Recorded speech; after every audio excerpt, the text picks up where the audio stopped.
अस्सलाम वालेकुम students MD formal lecture series की नई वीडियो के साथ आप सब लोगों को खुशामदीद।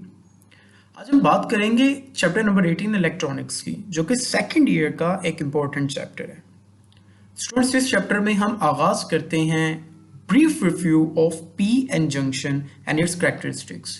18.1 आर्टिकल हम पी एन जंक्शन का रिव्यू करेंगे, इसे डिफाइन करेंगे और उसकी कुछ कैरेक्टरिस्टिक्स डिफाइन करेंगे।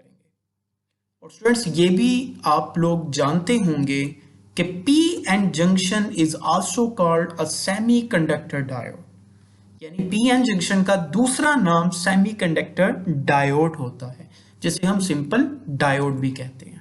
सबसे पहले डिफाइन कर लेते हैं पी एन जंक्शन को कि पी एन जंक्शन क्या होता है। Students, P N junction basically दो डिफरेंट सेमीकंडक्टर से मिलकर बना होता है। चलिए इसे डिफाइन इस तरह से कर देता हूं कि आप लोगों ने चैप्टर नंबर 17 में दो तरह के एक्सट्रिंसिक सेमीकंडक्टर्स को पढ़ा होगा। सबसे पहले हमारे पास आता है पी टाइप सेमीकंडक्टर। ये पी टाइप क्या होता है और N type semiconductor. N type क्या होता है, अभी मैं जरा आप लोगों को एक रिव्यू बताता चलूं, फिर मैं इसे डिफाइन करता हूं। स्टूडेंट्स, अगर किसी सेमीकंडक्टर के पास मेजॉरिटी चार्जेस होल्स हो, यानी पॉजिटिव चार्जेस उसके पास मौजूद हो, तो ऐसा सेमीकंडक्टर पी टाइप सेमीकंडक्टर कहलाता है। और अगर किसी सेमीकंडक्टर के पास मेजॉरिटी चार्जेस होल्स नहीं बल्कि इलेक्ट्रॉन्स हो, तो हमारे पास ये एन टाइप सेमीकंडक्टर कहलाता है। अगर आप इसे समझना चाहते हैं तो काइंडली मैं आप लोगों को एक लिंक भी प्रोवाइड कर दूंगा जिसमें मैंने पी टाइप और एन टाइप सेमीकंडक्टर्स को डिटेल में बताया है। लेकिन अभी सिर्फ हमारा इतना मकसद है कि हम ये समझ लें कि पी टाइप और एन टाइप को मिलाने से पी एन जंक्शन बनता है। और पी टाइप क्या होते हैं ये आप दूसरी वीडियो में देख सकते हैं।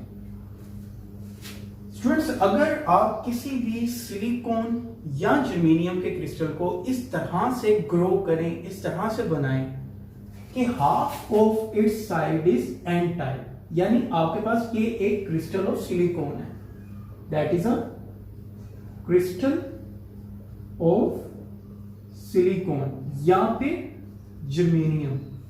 अगर आप किसी भी क्रिस्टल ऑफ सिलिकॉन या जर्मेनियम को इस तरह से बनाएं कि हाफ ऑफ इट्स साइड, यानी यहां वाली हाफ साइड आपके पास पी टाइप हो, जबकि इस साइड हाफ आपके पास एन टाइप सेमीकंडक्टर हो, तो एज अ रिजल्ट ये जो डिवाइस बनेगी that is called P N junction. तो स्टूडेंट्स, इसे हम पी एन जंक्शन कहते हैं। अच्छा, पी एन जंक्शन को डिफाइन करते चले। It is defined as when a crystal of silicon और germanium is grown such that half of its side is p type and half is n type, then it forms pn junction। तो students, ये हमारे पास इसकी definition थी कि अगर हम किसी सिलिकॉन या जर्मेनियम के क्रिस्टल को इस तरह से ग्रो करें, बनाएं कि इसकी हाफ साइड पी टाइप हो जबकि बाकी half side N type region हो, तो ये दोनों मिलकर आपके पास पी एन जंक्शन बनाते हैं। आप पी एन जंक्शन को एक छोटी सी एनिमेशन के जरिए भी देख सकते हैं जो कि कुछ यूं दिखाई जाएगी। स्टूडेंट्स, आप लोग इस एनिमेशन में आसानी देख सकते हैं कि आप लोगों के पास यहाँ पर पी टाइप सेमीकंडक्टर है जो कि कुछ इस तरह से है, और इस साइड पे आपके पास एक एन टाइप सेमीकंडक्टर है जो कि कुछ इस तरह से है। स्टूडेंट्स, इस पी टाइप सेमीकंडक्टर में ये जो व्हाइट कलर के पार्टिकल्स दिखाए गए हैं दीज आर होल्स, जबकि इस केस में ब्लैक कलर के जो पार्टिकल्स दिखाए गए हैं दीज आर इलेक्ट्रॉन्स। यही वजह है कि होल्स पे चार्ज पॉजिटिव होता है और उसे पी टाइप यानी पॉजिटिव टाइप सेमीकंडक्टर कहा जाता है, और इलेक्ट्रॉन्स पे चूंकि चार्ज नेगेटिव होता है इसलिए इसे नेगेटिव टाइप सेमीकंडक्टर कहा जाता है। अब ये तो थे पी टाइप और एन टाइप सेमीकंडक्टर, लेकिन अगर मैं इस पी टाइप सेमीकंडक्टर को एन टाइप सेमीकंडक्टर से मिला दूं कुछ इस तरह से, कि half of the P type half of the N type region आपस में मिल जाएं, तो एज अ रिजल्ट एक कंप्लीट डिवाइस बन जाती है, and that is called PN junction और सेमीकंडक्टर डायोड। अब आप लोगों के पास ये जो कंप्लीट स्ट्रक्चर बना है, ये है स्ट्रक्चर पीएन जंक्शन का। ओके, तो स्टूडेंट्स आप लोगों ने देखा कि किस तरह से आपके पास पीएन जंक्शन बन जाता है, जो कि आपने एनिमेशन में भी देखा है। अब देखिए, जब पीएन जंक्शन बन चुका तो ये साइड तो आपके पास पी टाइप थी और ये साइड आप लोगों के पास एन टाइप रीजन थी। आप लोगों को पहले भी बता चुका हूं, पी टाइप रीजन में मेजॉरिटी चार्जेस जो होते हैं, यानी पी टाइप रीजन में जो चार्जेस मौजूद होते हैं वो और कुछ नहीं बल्कि होल्स होते हैं। और इसी तरह एन टाइप रीजन में जो चार्जेस आप लोगों के पास मौजूद होते हैं वो और कुछ नहीं, आप लोगों के पास इलेक्ट्रॉन्स होते हैं। और स्टूडेंट्स आप लोग जानते हैं ये होल्स या ये इलेक्ट्रॉन्स हमेशा रैंडम मोशन में मूव कर रहे होते हैं। मिसाल के तौर पर हो सकता है ये इलेक्ट्रॉन इस डायरेक्शन में जा रहा हो तो ये इलेक्ट्रॉन इस डायरेक्शन में, सिमिलरली ये इलेक्ट्रॉन इस डायरेक्शन में, ये इलेक्ट्रॉन इस डायरेक्शन में, and so on so forth. तो ये इलेक्ट्रॉन्स रैंडम डायरेक्शन में मूव करते हैं। इट इज सेड दैट, अच्छा इससे पहले कि मैं आप लोगों को डिटेल बताऊं, आप यहां पर एक एमसीक्यू याद कर लें कि पी टाइप रीजन में होल्स आर मेजॉरिटी चार्जेस। ये एमसीक्यू है जो बहुत बार आया हुआ है, ठीक है। पी टाइप रीजन में होल्स है मेजॉरिटी चार्जेस, जबकि एन टाइप रीजन में electrons are majority charges. Electrons आप लोगों के पास क्या है? Majority charges. देखें, पी टाइप रीजन में होल्स हैं तो होल्स मेजॉरिटी हैं, ज्यादा तादाद में, जबकि एन टाइप रीजन में इलेक्ट्रॉन्स हैं तो इलेक्ट्रॉन्स मेजॉरिटी चार्जेस हैं। अच्छा याद रखिए, just after the formation of PN junction, यानी जैसे ही पीएन जंक्शन आप लोगों के पास बन जाता है, हमेशा पीएन जंक्शन के बनने के फौरी बाद इलेक्ट्रॉन्स एन टाइप रीजन से मूव करते हैं और इस पी टाइप रीजन के होल्स को फिल करते हैं। जैसे ये इलेक्ट्रॉन इस होल को फिल कर देगा, नेक्स्ट इलेक्ट्रॉन जंप करके यहां पे आएगा और इस होल को फिल कर देगा, नेक्स्ट इलेक्ट्रॉन आएगा इस होल को फिल कर देगा, नेक्स्ट इलेक्ट्रॉन आएगा इस होल को फिल कर देगा। तो स्टूडेंट्स इस तरह से इलेक्ट्रॉन्स आते रहेंगे और पी टाइप रीजन के होल्स को फिल करते रहेंगे। तो ये कुछ इस तरह से फिलिंग स्टार्ट कर देंगे। It is said that just after the formation of PN junction the electrons from N type region move into P type region and the holes will move towards N type region, ठीक है। अच्छा अब इससे क्या होगा, देखिए आपके पास ये पीएन जंक्शन था, मैंने कहा इस साइड पे होल से, लेकिन और इस साइड पे इलेक्ट्रॉन से, लेकिन जस्ट आफ्टर द फॉर्मेशन हमारे पास इलेक्ट्रॉन्स इस तरफ आने लग पड़े, यानी इलेक्ट्रॉन्स यहां से मूव करके यहां पे आते हैं, ये गैप को फिल कर रहे हैं इलेक्ट्रॉन्स, जैसा कि अब दिखाया गया है।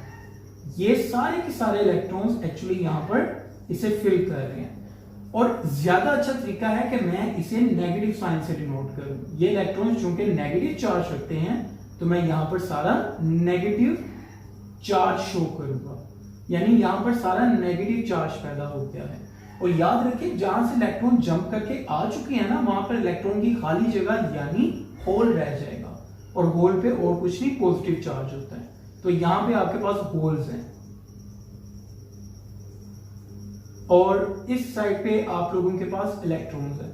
स्टूडेंट्स अगर देखा जाए तो ये वो रीजन है, इतनी सी वो स्पेस है जहां में डिफ्यूजन हो चुकी है, यानी यहां से इलेक्ट्रॉन्स यहां पे और यहां से होल्स यहां पे जा चुके हैं, सिर्फ इतनी सी जगह पे। ड्यू टू दिस डिफ्यूजन हमारे पास एक रीजन पैदा होती है नेगेटिव और पॉजिटिव चार्जेस की। That region is called depletion region. Students इस रीजन को हम डिप्लेशन रीजन कहते हैं। इसे हम डिफाइन कर देते हैं, ड्यू टू दिस डिफ्यूजन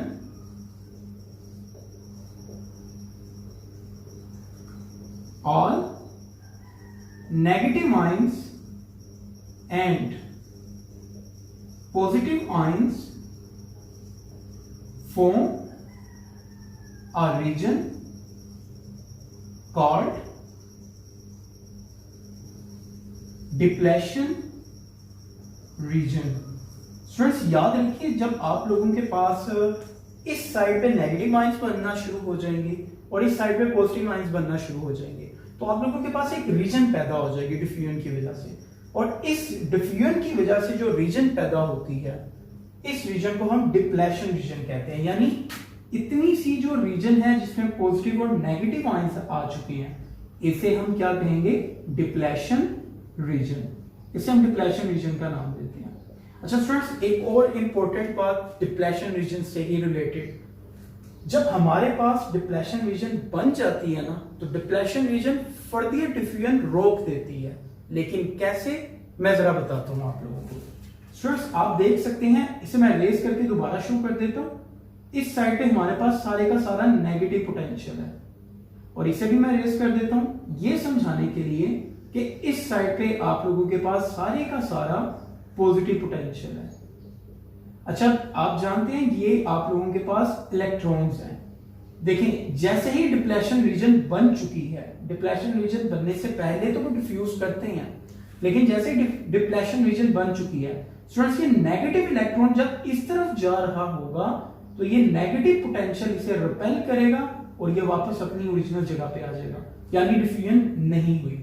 इसी तरह से ये होल जो कि पॉजिटिव चार्ज है, जब ये इधर जा रहा होगा तो ये पॉजिटिव चार्ज इस पॉजिटिव होल को रिपेल करेगा और ये दोबारा रिपेल होके वापस यहीं पे आ जाएगा। इसका मतलब है there is no further diffusion. जैसे ही डिप्लेशन रीजन बन चुका, no further diffusion occurs. When depletion region is formed,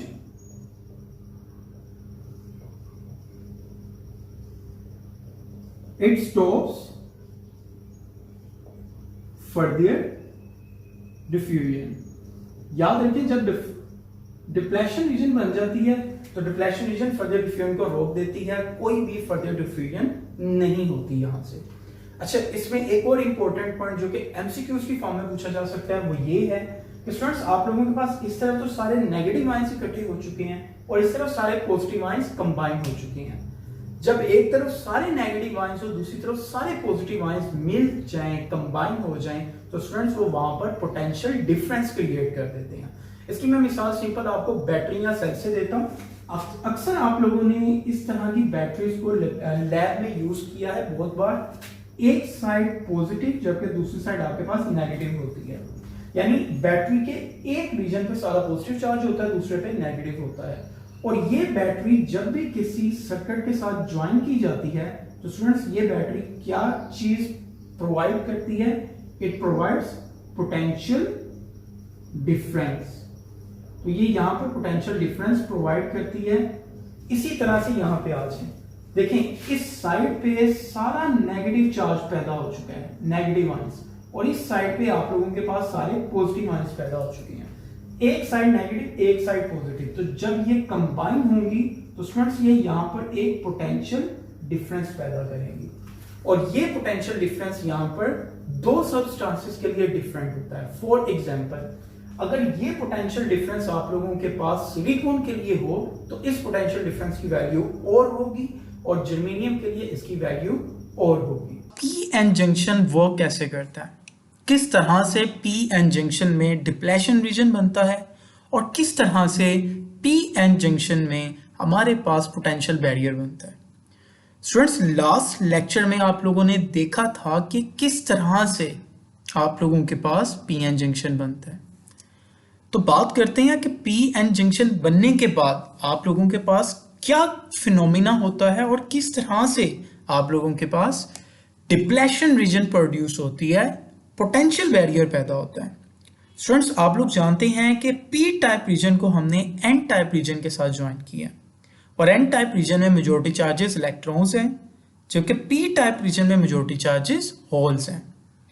students जैसे ही ये दोनों आपस में मिलेंगे, बनेंगे और एक पी एन जंक्शन बनेगा तो स्टूडेंट्स फौरी तौर पर इस एन टाइप रीजन से एक इलेक्ट्रॉन मूव करके पी टाइप रीजन के होल को फिल करेगा कुछ इस तरह से, और ये पी टाइप रीजन से होल मूव कर जाएगा towards N type region. Students इसी तरह से एन टाइप रीजन से इलेक्ट्रॉन्स पी टाइप रीजन पे मूव करते जाएंगे और होल्स को फिल करते जाएंगे, और इसी तरह से पी टाइप रीजन से होल्स एन टाइप रीजन में मूव करते जाएंगे। और ये फिनोमिना चलता रहेगा। आपने देखा एक लेयर किस तरह से यहां से सारे इलेक्ट्रॉन्स यहाँ के होल्स को फिल कर गए और यहाँ के होल्स यहाँ के इलेक्ट्रॉन्स की जगह को ऑक्यूपाई कर गए। स्टूडेंट्स इसी तरह से नेक्स्ट लेयर पे आ जाते हैं। ये इलेक्ट्रॉन भी इस होल को फिल करेगा और ये होल इस इलेक्ट्रॉन की जगह को ऑक्यूपाई कर लेगा, and so on so for. इस तरह से आप लोगों के पास एक recombination of electrons and holes take place होती है। तो आपने देखा किस तरह से यहां पर इलेक्ट्रॉन्स आ चुके हैं और यहां पर होल्स आ चुके हैं। स्टूडेंट्स अब पी एन जंक्शन की इस साइड पे इलेक्ट्रॉन्स आ चुके हैं, ये नेगेटिव आयंस होते हैं, और यहां पर होल्स आ चुके हैं जो कि पॉजिटिव आयंस होते हैं। तो इस तरह से हमारे पास डिफ्यूजन स्टार्ट होती है। चलिए हम इस स्ट्रक्चर को दोबारा से देख लेते हैं। हमारे पास इस साइड पे होल्स हैं और इस साइड पे इलेक्ट्रॉन्स हैं, लेकिन स्टूडेंट्स ये साइड यहां पर तो ये होल्स आ चुके थे और ये साइड यहां पर तो ये इलेक्ट्रॉन्स आ चुके थे। इसका मतलब है यहां पर नेगेटिव पोटेंशियल पैदा होगा और यहां पर पॉजिटिव पोटेंशियल पैदा होगा, कुछ इस तरह से। तो स्टूडेंट्स आप लोगों ने देखा यहां पर नेगेटिव पोटेंशियल, यहां पर पॉजिटिव पोटेंशियल पैदा हो गया। इट इज सेड दैट अगर किसी कंडक्टर के एक रीजन पे एक हिस्से पे नेगेटिव जबकि उसी के साथ दूसरे हिस्से में पॉजिटिव पोटेंशियल पैदा हो जाए तो बच्चों वहां पर पोटेंशियल डिफरेंस क्रिएट हो जाता है। बाय द वे ऐसी रीजन जिसमें आप लोगों के पास ये आयंस पैदा हो चुके हैं, इस रीजन को हम डिप्लेशन रीजन का नाम देते हैं। और इस डिप्लेशन रीजन में आप देख सकते हैं इस साइड पे नेगेटिव पोटेंशियल है, इस साइड पे पॉजिटिव। आसान से अल्फाज में इस साइड पे नेगेटिव आयंस है, इस साइड पे पॉजिटिव। और आप जानते हैं नेगेटिव आयंस एक साइड पर, पॉजिटिव आयन दूसरी साइड पर मिलकर इस डिप्लेशन रीजन में एक पोटेंशियल डिफरेंस पैदा कर देते हैं। और स्टूडेंट्स इस पोटेंशियल डिफरेंस को हम पोटेंशियल बैरियर का नाम देते हैं। पोटेंशियल बैरियर को समझने के लिए हम एक ग्राफ ड्रॉ करते हैं कुछ इस तरह से कि हमारे पास ये कुछ लाइंस हैं। स्टूडेंट्स जहां से डिप्लेशन रीजन स्टार्ट होती है वहां से पोटेंशियल बैरियर भी स्टार्ट होता है, और जहां पर डिप्लेशन रीजन खत्म होती है वहां पर पोटेंशियल बैरियर भी खत्म हो जाता है। और ये कुछ इस तरह से ड्रॉ किया जाता है। स्टूडेंट्स ये आप लोगों के पास बैरियर है जो हमें बता रहा है कि फर्दर यहां से कोई होल इस तरफ नहीं मूव करेगा और यहां से कोई इलेक्ट्रॉन इस तरफ मूव नहीं कर सकता क्योंकि रास्ते में एक बैरियर मौजूद है। बाय द वे इस बैरियर की कुछ इस तरह से वैल्यूज ली जाती हैं कि इस पोटेंशियल बैरियर की वैल्यू सिलिकॉन के लिए 0.7 होती है और इसी पोटेंशियल बैरियर की वैल्यू फॉर जर्मेनियम 0.3 होती है। तो स्टूडेंट्स ये वो प्रोसीजर था जिसकी मदद से डिप्लेशन रीजन बनती है और पोटेंशियल बैरियर बनता है। याद रखें एक बार डिप्लेशन रीजन बन जाए, एक बार पोटेंशियल बैरियर बन जाए, ये पोटेंशियल बैरियर फर्दर डिफ्यूजन रोक देता है और आप लोगों के पास ये डिवाइस बन जाती है। तो आपने देखा इस तरह से पोटेंशियल बैरियर में पीएन जंक्शन में पोटेंशियल बैरियर बन जाता है। तो स्टूडेंट्स आप लोगों ने देखा किस तरह से एक साइड पे तो हमारे पास होल्स थे, एक साइड पे इलेक्ट्रॉन्स थे। जब इलेक्ट्रॉन्स यहां पर आए इस बाउंड्री के तो यहां पर नेगेटिव आयंस पैदा कर चुके थे जो कि मैंने आप लोगों को अभी डिटेल में बताया है, और जबकि यहां पर होल्स की वजह से पॉजिटिव चार्ज पैदा हो चुके थे। और आप लोगों को मैंने बताया चूंकि अगर आपके पास कहीं पर भी, ये आप कंसेप्ट याद रखिएगा, कहीं पर भी किसी भी रीजन में अगर एक साइड नेगेटिव एक साइड पॉजिटिवली चार्ज हो जाए तो वहां पर पोटेंशियल डिफरेंस पैदा हो जाता है। तो स्टूडेंट्स यहां पर एक्चुअली आप लोगों के पास पोटेंशियल डिफरेंस पैदा हो चुका है। That potential difference is called potential barrier. This potential difference is called potential barrier। Students इस पोटेंशियल डिफरेंस को और कुछ नहीं बल्कि हम पोटेंशियल बैरियर कहते हैं। आप जानते हैं बैरियर का मतलब होता है रुकावट पैदा करने वाली चीज। तो आप लोगों को यहां से मैंने इससे पहले ये भी बताया था कि जैसे ही ये पोटेंशियल बैरियर या ये डिप्लेशन रीजन बन जाती है आप लोगों के पास फर्दर डिफ्यूजन नहीं होती, यानी कि पोटेंशियल बैरियर फर्दर डिफ्यूजन रोक देता है। और जो एक बात मैं बता चुका हूं, मैं उस बात को सिर्फ लिखकर समझाता चलूं। इन केस ऑफ सिलिकॉन, अगर आप लोगों के पास ये क्रिस्टल सिलिकॉन का है, तो स्टूडेंट्स इस पोटेंशियल बैरियर की जो विड्थ होगी यानी जो वैल्यू होगी वो होगी 0.7 वोल्ट। लेकिन जर्मेनियम के लिए फॉर जर्मेनियम आप लोगों के पास इसी पोटेंशियल बैरियर की विड्थ या वैल्यू 0.3 वोल्ट होगी। अगर आप इसे समझना चाहते हैं तो आप इसे एक ग्राफ की मदद से समझ सकते हैं, जो कि मैं कुछ इस तरह से शो करता हूं। स्टूडेंट्स आप लोगों के पास ये जो पोटेंशियल बैरियर है यहां से लेकर यहां तक है, जहां पर नेगेटिव और पॉजिटिव आयंस हैं। मैं एक ग्राफ ड्रॉ करता हूं। इस ग्राफ के एक्स एक्सिस और वाई एक्सिस पर मैं कुछ वैल्यूज लेता हूं। स्टूडेंट्स आप लोगों के पास जहां से पोटेंशियल बैरियर स्टार्ट होता है वो ये रीजन है, और ये रीजन है जहां पर वो एंड होता है। तो ये कुछ इस तरह से बैरियर बन जाएगा, जस्ट लाइक दिस। बाकी मैं रेस कर देता हूं सिर्फ आपको दिखाने के लिए कि आपके पास एक लाइन आती है जहां पर पोटेंशियल बैरियर था, वहां से ये ऑलमोस्ट कुछ इस तरह से एक बैरियर नुमा हाइट बना देता है, जो कि कुछ इस तरह से एक्सप्लेन किया जाता है कि यहां से इलेक्ट्रॉन्स फर्दर जब यहां पे आएंगे तो बैरियर से टकराकर वापस हो जाएंगे, आगे नहीं जा सकते। और यहां से होल्स जब इस तरफ जा रहे होंगे तो वो इस बैरियर से टकराकर फिर वापस आ जाएंगे, उस तरफ नहीं जा सकते। तो ये कंसेप्ट था आप लोगों के पास पोटेंशियल बैरियर का। स्टूडेंट्स अब हम इसी आर्टिकल को फर्दर आगे लेकर चलते हैं और एक्सटेंड करते हैं। बाइसिंग ऑफ पीएन जंक्शन से क्या मुराद है? स्टूडेंट्स याद रखें आप लोगों के पास एक पीएन जंक्शन बन चुका है और वो कुछ इस तरह से है। ये वाली डिप्लेशन रीजन है जिसे मैं कुछ इस तरह से लाइनिंग कर रहा हूं। ये साइड पी टाइप है, ये साइड एन टाइप है, और ये जो डिप्लेशन रीजन है ये कुछ यहां पर यूं मौजूद है। ठीक है, अगर आप किसी भी पी एन जंक्शन के अक्रॉस बैटरी लगा देते हैं कुछ इस तरह से, या बैटरी लगा दें या कोई पोटेंशियल प्रोवाइड कर दें, तो इसका मतलब है आप इस पी एन जंक्शन को बाइस कर रहे हैं। That is called biasing of P N junction. कहता है when we apply some external voltage to P N junction, अगर आप इस पी एन जंक्शन पे कोई एक्सटर्नल वोल्टेज अप्लाई करते हैं, then it is said to be biased, तो वो बाइस्ड हो जाता है। यानी बैटरी लगाना, वोल्टेज देना बाइसिंग कहलाता है। आपके पास बाइसिंग की दो टाइप्स हैं। Number one forward biasing and number two reverse biasing. अब हम फॉरवर्ड और रिवर्स बाइसिंग को समझाते हैं और इसके बाद जरा ये चेक कर लेते हैं कि फॉरवर्ड बाइस और रिवर्स बाइस की कैरेक्टरिस्टिक्स क्या होती हैं। तो स्टूडेंट्स जब मैं फॉरवर्ड बाइसिंग समझाऊंगा मैं इसकी कैरेक्टरिस्टिक्स इसके साथ ही एक्सप्लेन करूंगा। देखें सबसे पहले मैं आप लोगों को छोटी सी एक्सप्लेनेशन दे दूं कि फॉरवर्ड और रिवर्स होती क्या है। सपोज आप लोगों के पास ये वाली साइड पी टाइप रीजन है और ये वाली साइड एन टाइप रीजन है।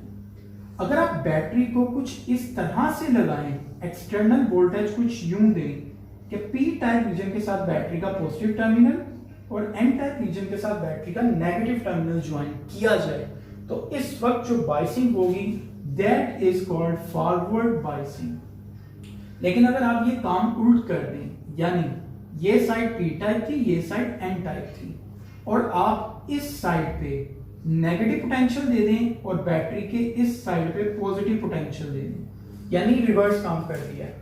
पी टाइप को नेगेटिव पोटेंशियल दे दें, एन टाइप को पॉजिटिव पोटेंशियल दे दें, then it is called reverse biasing. तो यहां से समझना ज्यादा आसान है। अगर पी टाइप रीजन को पॉजिटिव टर्मिनल दे दें और एन टाइप रीजन को बैटरी का नेगेटिव टर्मिनल दे दें, इट इज फॉरवर्ड बाइसिंग। इसी तरह से अगर पी टाइप रीजन को बैटरी का नेगेटिव टर्मिनल दे दें, यानी उल्ट दे दें, पी टाइप को नेगेटिव और एन टाइप को positive, that is called reverse biasing.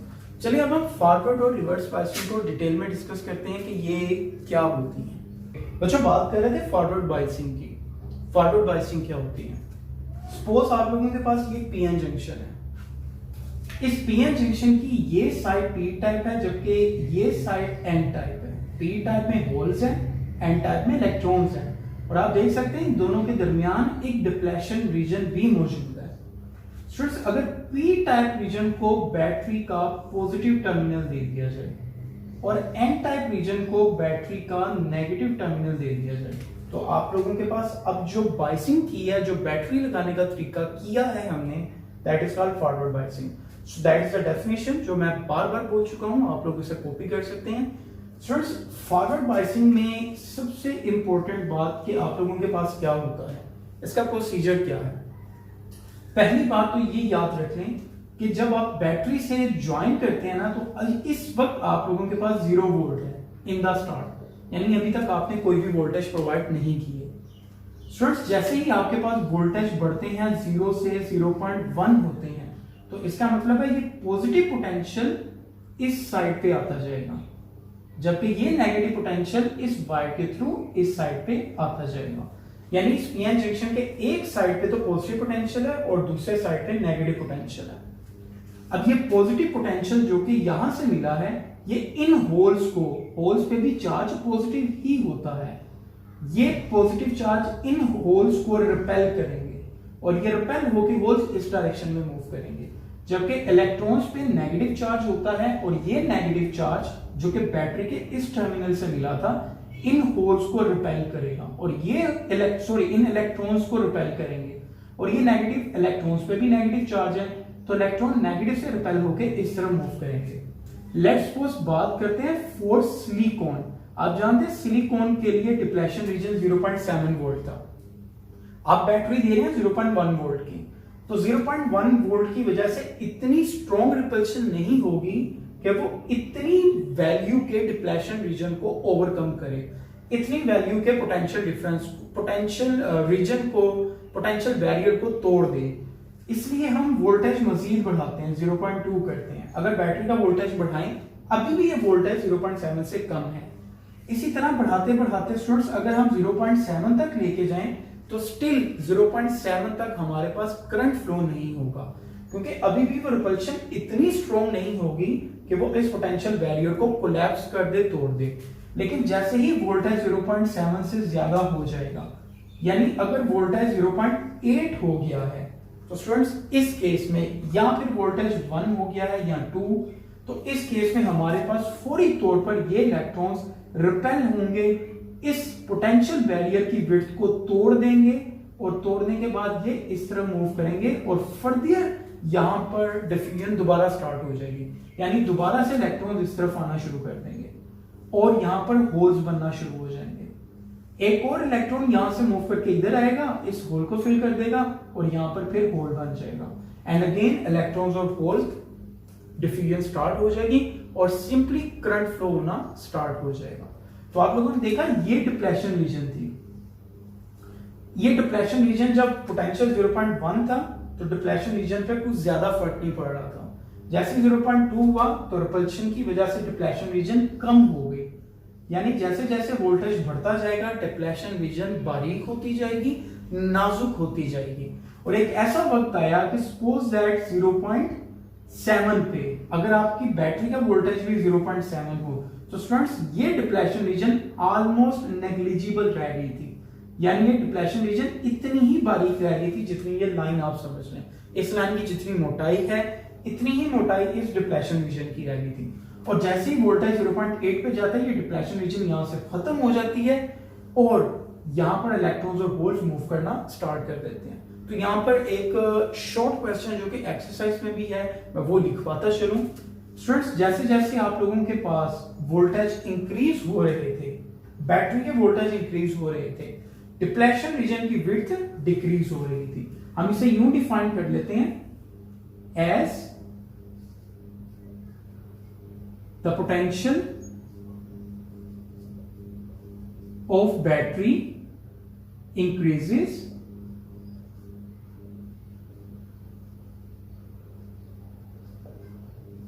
the depletion region decreases। तो स्टूडेंट्स जैसे जैसे आप लोगों के पास पोटेंशियल बैटरी का पोटेंशियल यानी बैटरी के वोल्टेज इंक्रीज होते हैं वैसे वैसे ये डिप्लेशन रीजन डिक्रीज होती है और एक वक्त आता है खत्म हो जाती है। 0.7 पे ये ऑलमोस्ट खत्म हो जाती है और जैसे 0.8 होता है ये डिप्लेशन रीजन कम होकर टूट जाती है, इलेक्ट्रॉन्स और होल्स की डिफ्यूजन दोबारा स्टार्ट होती है और सेमीकंडक्टर में से करंट फ्लो होना शुरू हो जाता है। अच्छा अब बात कर लेते हैं इसकी कैरेक्टरिस्टिक्स की, यानी characteristics of forward bias.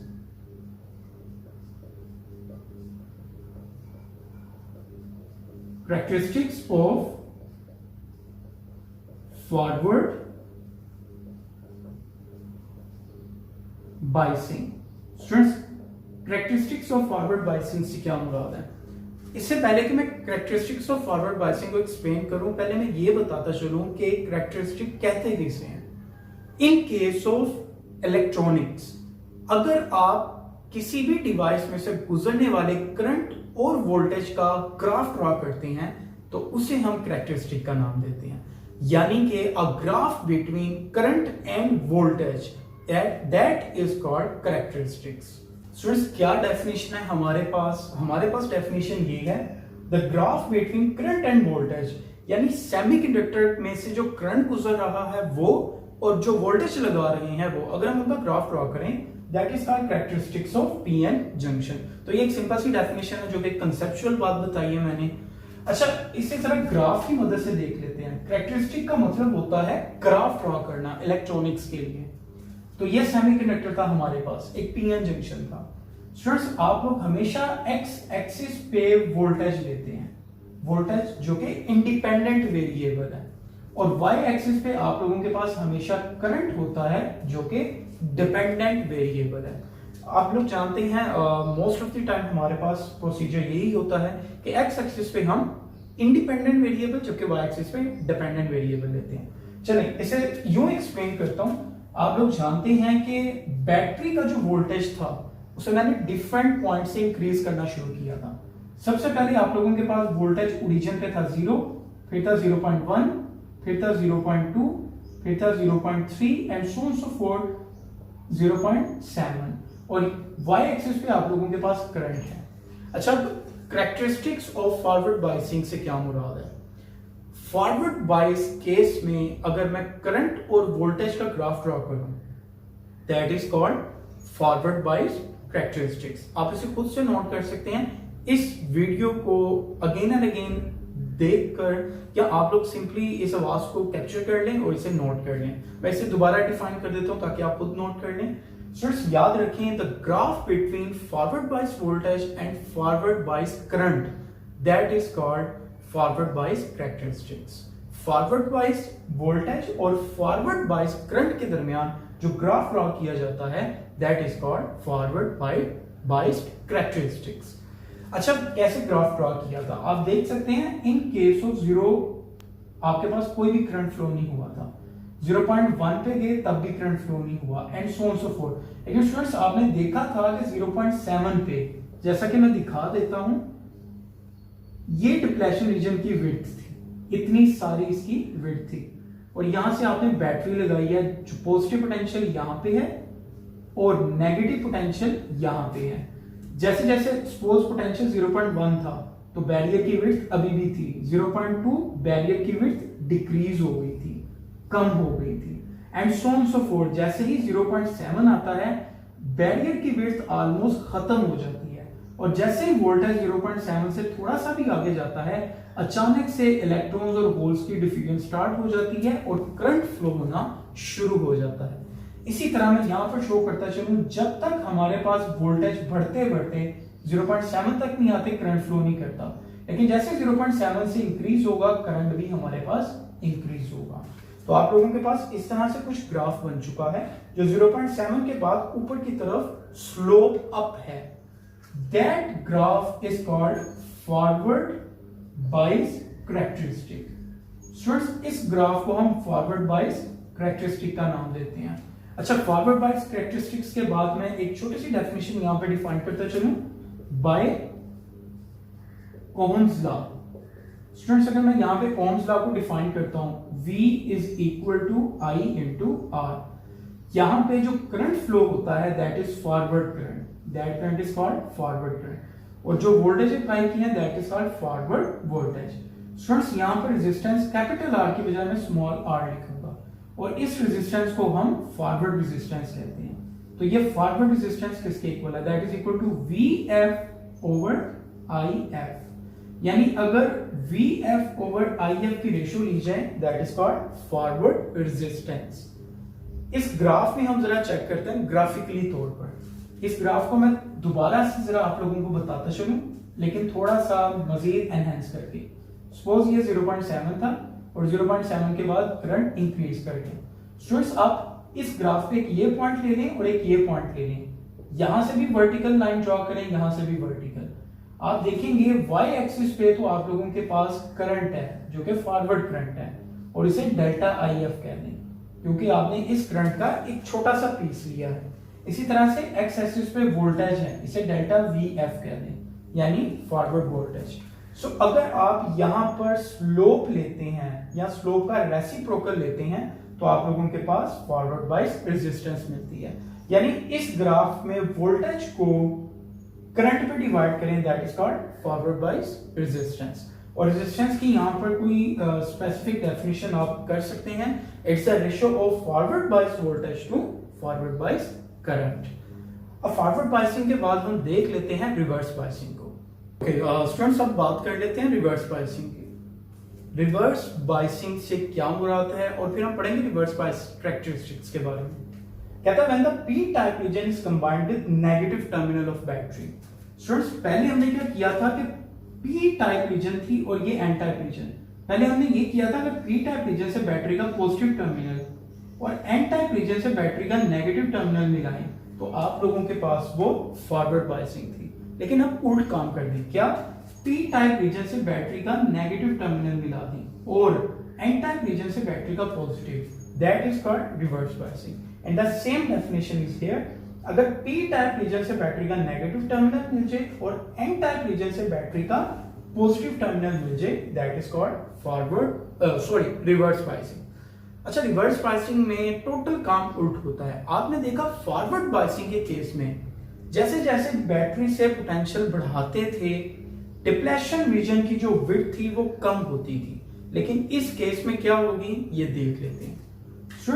Point to be note, आपके पास पॉजिटिव टर्मिनल इस एन टाइप रीजन को हमने दिया इस वायर के थ्रू और इस एन टाइप रीजन को इस जगह पर अप्लाई किया। आप जानते हैं इलेक्ट्रॉन्स पे क्या चार्ज होता है, इलेक्ट्रॉन्स पे नेगेटिव चार्ज होता है और ये पॉजिटिव पोटेंशियल इन इलेक्ट्रॉन्स को अपनी तरफ अट्रैक्ट करेगा। यानी ये सारे इलेक्ट्रॉन्स अट्रैक्ट होके बिल्कुल यहां पे चले जाएंगे, यहां पे, और ये नेगेटिव पोटेंशियल इन होल्स को अपनी तरफ अट्रैक्ट करेगा क्योंकि होल्स पे पॉजिटिव चार्ज है। तो ये सारे होल्स भी यहां से मूव करके इस तरफ आ जाएंगे और यहां पर होल्स आ जाएंगे। एज अ रिजल्ट क्या होगा, इतना ज्यादा गैप होगा, ये डिप्लेशन रीजन इंक्रीज हो जाएगी और इंक्रीज होकर इतनी ज्यादा हो जाएगी। यानी in that case depletion region increase होती है। आप जैसे जैसे वोल्टेज बढ़ाते जाएं इनकी अट्रैक्शन ज्यादा होती जाएगी और जैसे जैसे अट्रैक्शन ज्यादा होगी ये बिल्कुल वॉल्स पे लगती जाएंगी और डिप्लेशन रीजन की विड्थ भी इंक्रीज होती जाएगी। तो ये वजह है कि इन case of reverse biasing the width of depletion region always increase. In case of reverse biasing the width of depletion region always increase। बच्चों ये एक तो एक्सरसाइज का भी इंपॉर्टेंट शॉर्ट क्वेश्चन है। फॉरवर्ड बाइस के केस में आपने देखा कि पोटेंशियल बढ़ाने से विड्थ डिक्रीज होती है, जबकि रिवर्स बाइसिंग में पोटेंशियल बढ़ाने से विड्थ डिक्रीज नहीं होती बल्कि इंक्रीज होती है। चलिए हम इसे ग्राफ की मदद से भी समझ लेते हैं। और ग्राफ की मदद से समझने से पहले मैं ये बताता चलूं कि आप लोगों के पास in case of reverse biasing चूंकि ये विड्थ सिर्फ इंक्रीज होती है, कम नहीं होती, बैरियर सिर्फ ज्यादा होता है, कम नहीं होता, तो इलेक्ट्रॉन्स तो मूव नहीं कर सकते, तो करंट भी फ्लो नहीं करेगा। यानी इस केस में हमारे पास कोई भी करंट फ्लो नहीं करेगा। फॉरवर्ड बाइसिंग में करंट फ्लो हुआ था और उसे फॉरवर्ड करंट कहते हैं, जबकि इस केस में कोई भी करंट फ्लो नहीं करेगा। लेकिन स्टूडेंट्स याद रखें, it is said that theory हमें यह बताती है कि रिवर्स बाइसिंग में भी बहुत ही कम करंट फ्लो होता है, that is called leakage current या रिवर्स करंट। ये लीकेज करंट की वजह से ही प्रोड्यूस होता है। In this case a very few leakage current is produced। Students इस केस में आप लोगों के पास बहुत ही कम करंट प्रोड्यूस्ड होता है जिसे हम लीकेज करंट कहते हैं। याद रखें रिवर्स करंट IR, जो रिवर्स करंट पैदा होता है उसका ऑर्डर आप लोगों के पास माइक्रो एम्पेयर में होता है। ये मैं MCQ बता रहा हूं आप लोगों को, जबकि फॉरवर्ड करंट जो पैदा होता है उसका ऑर्डर मिली एम्पेयर में होता है। आप जानते हैं मिली होता है 10⁻⁻3, जबकि माइक्रो होता है 10⁻⁻6। तो फॉरवर्ड करंट बहुत ज्यादा होता है, 1000 टाइम्स ज्यादा होता है as compare to reverse current, जिसे लीकेज करंट कहा जाता है। तो ये इनका ऑर्डर था। अच्छा याद रखें, अब आप यहाँ पे फर्दर वोल्टेज इंक्रीज करें, इतना वोल्टेज इंक्रीज कर दें कि सारे के सारे इलेक्ट्रॉन्स यहां से निकलकर इस वायर में आना शुरू हो जाएं और सारे के सारे होल्स अट्रैक्शन की वजह से यहां से निकलकर इस वायर में आना शुरू हो जाएं। तो बच्चों आप लोगों के पास एक वक्त आएगा कि ये जो विड्थ है ये ऑलमोस्ट यहां पर ब्रेक डाउन हो जाएगी, एक्सटेंड होगी और ब्रेक डाउन हो जाएगी। सो ऐसी प्रॉपर्टी को हम ब्रेक डाउन कैरेक्टरिस्टिक का नाम देते हैं, जिस वक्त जाकर सारे इलेक्ट्रॉन्स ही फ्लो होने लग पड़े और सारे होल्स भी फ्लो होने लग पड़े, that is called breakdown region. इस वक्त पोटेंशियल जो मिलते हैं वो यहाँ पे ब्रेक डाउन रीजन पैदा कर देते हैं और इस ब्रेक डाउन रीजन को हम ग्राफ की मदद से अच्छे से समझ सकते हैं। तो चलिए हम रिवर्स बायस कैरेक्टरिस्टिक्स का ग्राफ देख लेते हैं। रिवर्स बायस कैरेक्टरिस्टिक्स की डेफिनेशन कुछ इस तरह से है, the graph between reverse bias voltage and the reverse current is called reverse bias characteristics. Students, चूंकि हमारे पास ये रिवर्स है तो देखें फॉरवर्ड बायसिंग के केस में हमने ग्राफ कुछ यूं बनाया था कि वोल्टेज भी फॉरवर्ड था और करंट भी फॉरवर्ड था, लेकिन अब की बार करंट भी रिवर्स्ड है, यानी करंट डाउनवर्ड डायरेक्शन में रिवर्स है और वोल्टेज भी रिवर्स्ड है। तो अब आप लोग ग्राफ रिवर्स बायसिंग में कुछ इस तरह से बनाएंगे।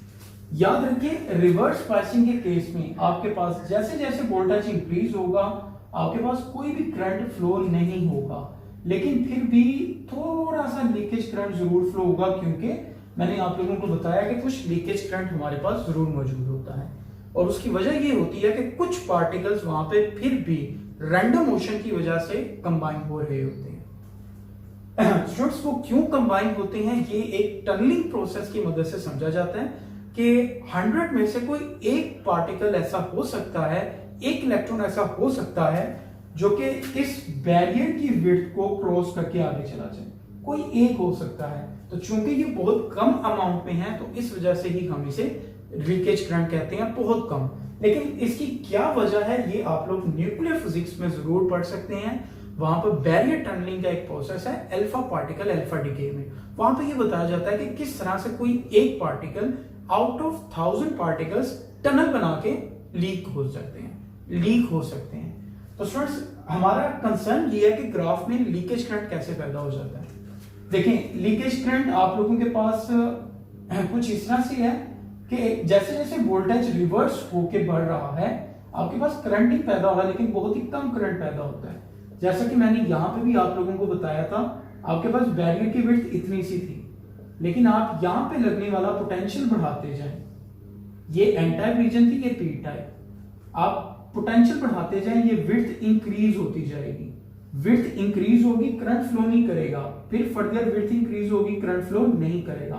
स्टूडेंट्स इस पोटेंशियल को आप इतनी हद तक बढ़ा दें कि अचानक से यहां पर ये पोटेंशियल बैरियर डिस्ट्रॉय हो जाए, पोटेंशियल बैरियर ब्रेक डाउन हो जाए। तो स्टूडेंट्स यहाँ पे आप लोगों के पास अचानक से करंट शूट होगा और रिवर्स डायरेक्शन में मूव करेगा। वो पॉइंट जहां पर आप लोगों के पास ये डिप्रेशन रीजन ब्रेक डाउन हो जाती है, इस पॉइंट को आप ब्रेक डाउन कैरेक्टरिस्टिक का नाम देते हैं। और स्टूडेंट्स इस ब्रेक डाउन कैरेक्टरिस्टिक से पहले पहले आपके पास यहां से यहां तक रिवर्स बायस कैरेक्टरिस्टिक्स होती हैं। तो ये आप लोगों के पास ब्रेक डाउन कैरेक्टरिस्टिक आती है जहां पे अचानक से रिवर्स करंट शूट करता है और मैक्सिमम तादाद में फ्लो करता है।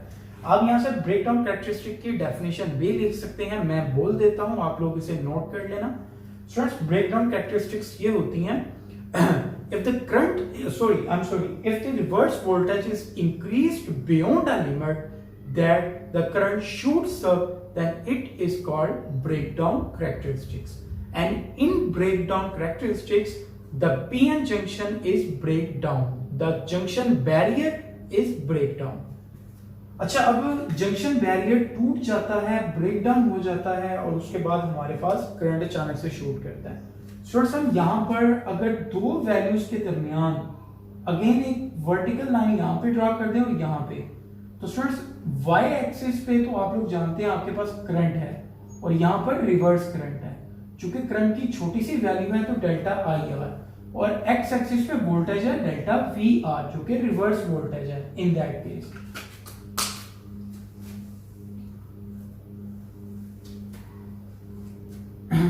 तो स्टूडेंट्स, आप लोगों के पास एक तरफ तो रिवर्स करंट है, एक तरफ रिवर्स वोल्टेज है। अगर आप इस तरह से एक रेशियो लें, the ratio delta V R over delta I R is called reverse resistance. Students, ये रेशियो आप लोगों के पास रिवर्स रेजिस्टेंस कहलाती है। In short, R reverse resistance R is equal to delta V R over delta I R. और आप इस ग्राफ में इनकी रेशियोज ले लें, डेल्टा वी आर की डेल्टा आई आर के साथ रेशियो ले तो आपके पास रिवर्स करंट आ जाता है। तो स्टूडेंट्स, ये आप लोगों के पास रिवर्स बायस कैरेक्टरिस्टिक्स थी, जिसमें ब्रेकडाउन कैरेक्टरिस्टिक भी मैंने बताई है कि अगर आपके पास पोटेंशियल एक लिमिट से ज्यादा हो जाए तो आपके पास वहां पर पोटेंशियल बैरियर ब्रेकडाउन हो जाता है और अचानक से करंट शूट करता है। स्टूडेंट्स, याद रखें पीएन जंक्शन को, जैसा कि पहले एनिमेशन में भी बता चुका हूं, पीएन जंक्शन को सेमीकंडक्टर डायोड भी कहते हैं और हम इसे एक सिंबल से शो भी करते हैं। और वो क्या सिंबॉलिक एक्सप्रेशन है तो जरा अभी दिखा देता हूं आप लोगों को। स्टूडेंट्स, आप ये बात पहले भी पढ़ चुके हैं, पहले भी सुन चुके हैं। आपके पास पीएन जंक्शन सेमीकंडक्टर डायोड कहलाता है और इसे हम जरा सिंबॉलिकली रिप्रेजेंट करते हैं। स्टूडेंट्स, ये पीएन जंक्शन जो एक्चुअल में कुछ इस तरह का स्ट्रक्चर रखता है, उसे सिंबॉलिकली हम कुछ इस तरह से डिफाइन करते हैं। अच्छा, ये है क्या?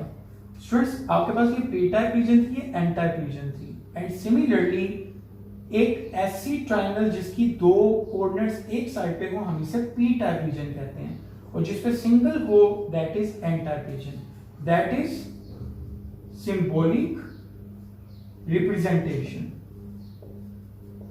ये आपके पास सिंबॉलिक रिप्रेजेंटेशन है किसकी? सेमीकंडक्टर डायोड की या सिंपल डायोड की। That is a symbolic representation.